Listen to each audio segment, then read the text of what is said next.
From the New York Times, it's The Headlines. I'm Tracy Mumford. Today's Monday, July 7th. Here's what we're covering.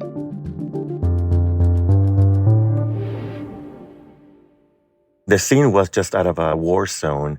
The river was swollen. They had taken entire neighborhoods. Entire houses were gone.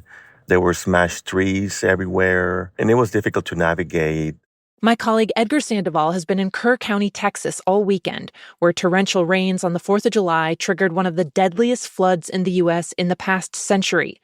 The Guadalupe River, lined in part with RV parks and summer camps, burst its banks Friday, rising as much as 20 feet in 2 hours, while many were still sleeping. As of this morning, at least 81 people are dead and at least 40 remain missing. Rains are pretty common here. Residents tell me that this is the first time they've seen the water reach the houses, and this is just something that no one has experienced before and they weren't ready for. By Sunday, people from around the region had poured into the county northwest of San Antonio, trying to find their loved ones. Edgar spoke with a woman who was waiting to hear about 5 of her family members who were swept away from their campsite. One of the group, her cousin, was found alive, desperately clinging to a tree after being carried more than 15 miles in the floodwaters.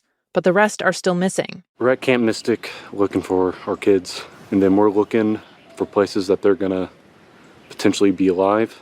Among the hardest-hit places was Camp Mystic, an all-girls Christian camp where several kids were killed and where at least 10 campers are still unaccounted for. One camper told Fox News about what it was like to watch the water rise higher and higher. I put on my name tag because I was scared that our cabin might be next. In my head, I was saying, if something does happen and I do get swept away, at least I'll have my name on my body.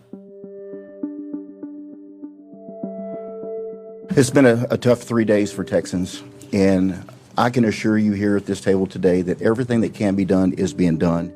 Meanwhile, officials say search and rescue efforts are ongoing, even as the window for finding survivors is closing. They say they're also reviewing the county's emergency notification system amid growing criticism. Authorities urged people to seek higher ground at about 4 a.m. Friday, but at that point, many people say they were already trapped. The county considered installing a flood warning system back in 2017. It was rejected at the time as too expensive. There have also been questions about whether the National Weather Service was sufficiently staffed ahead of the storms.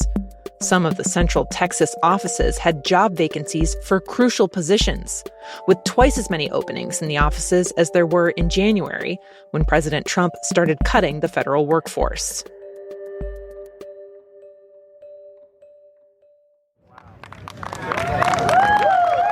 In Washington this holiday weekend, Republicans gathered at the White House for a 4th of July celebration centered on watching President Trump sign his sweeping domestic policy bill into law. Mr. President, this is the gavel we use to enact the big, beautiful bill, and I want you to have that for your Even before Trump officially signed the bill, the Social Security Administration sent out a celebratory email to people across the country, highlighting some of the tax cuts in the legislation.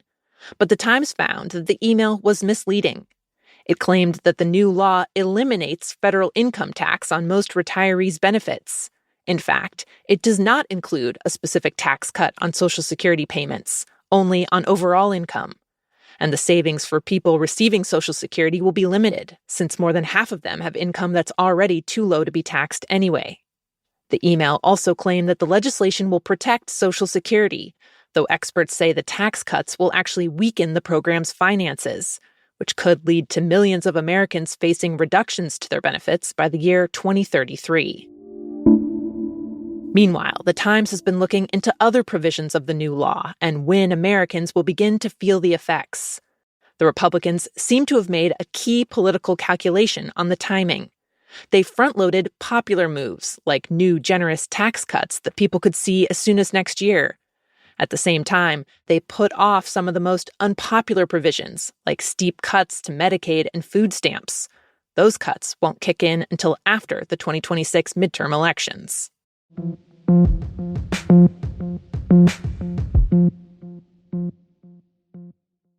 Now, 3 other updates on the Trump administration.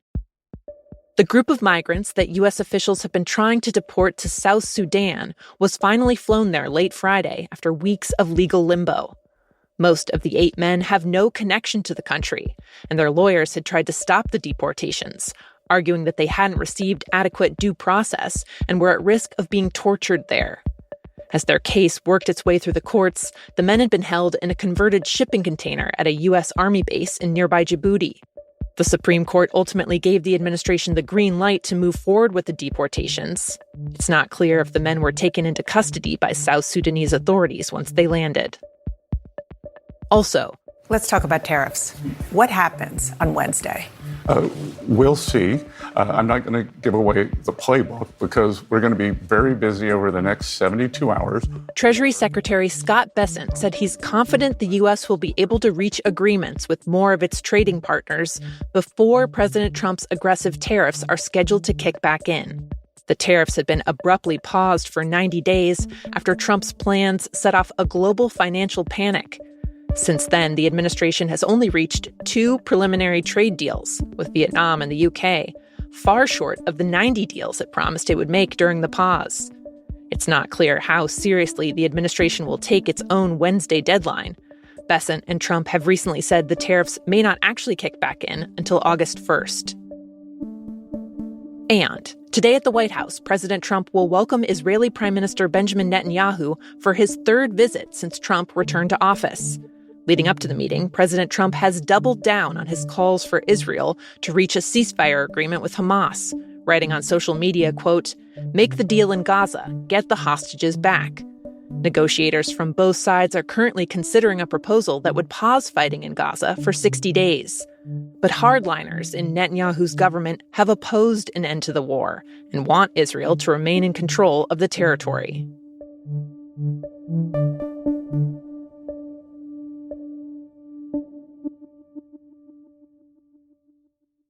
And finally, it is not a conspiracy theory. If you've ever wondered if your devices, your smart devices all around your home are paying attention to what you do all day, yeah, it's true.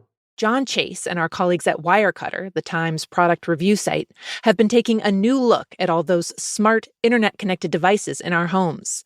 The same qualities that make them super useful, like how they know where you are, who you are, what you like, have also raised concerns about data privacy. John says that of all the devices they looked at, speakers and cameras and doorbells, they were most surprised by what smart TVs are up to, with a system called ACR, Automatic Content Recognition. These devices are collecting data on anything that appears on your screen. It could be Love Island reruns. It could be home photos that you've beamed to your TV. Anything. Your TV takes screenshots of that stuff, sends it up to the internet, where the data is harvested from it and a profile is made of you. And then the TV maker has the ability to sell that profile to anyone. It could be to advertisers. It could be to insurance agents. There's an entire data brokering industry that loves to collect data on people and sell it to the highest bidder. Understandably, most people probably don't like that idea. The good news is there are a few steps you can take to protect yourself.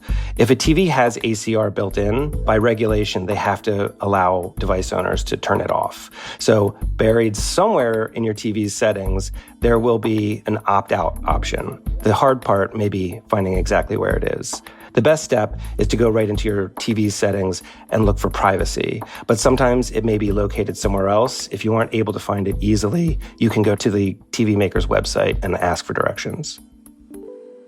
This is a good reminder in general that you should take precautions when you're using smart devices. You might want to consider whether you want to share your location or what kind of settings and what kind of data the devices are asking for. And not just click yes blindly on every little checkbox. You can find the rest of Wirecutter's Guide to Privacy and Data Security at nytimes.com. Those are the headlines. Today on The Daily, inside Paramount's multi-million-dollar settlement with President Trump. That's next in the New York Times audio app, or you can listen wherever you get your podcasts. I'm Tracy Mumford. We'll be back tomorrow.